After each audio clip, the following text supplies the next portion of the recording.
my family immigrated several years ago. We came here, we had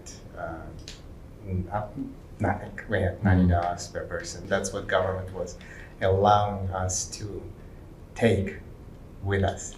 So you walked into this country, you stepped into this country with 90 bucks. Yes, it was me, my parents, and my younger brother. When you ask what is my why from the day one when we came to this country was equal to success, and success was equal to my dreams, my goals, and that's what I'm trying to achieve.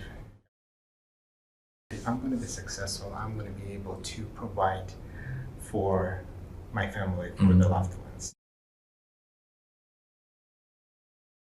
How long did it take you to go from making your first sale, or say your first $100 day, to scale up to $6,600 a day?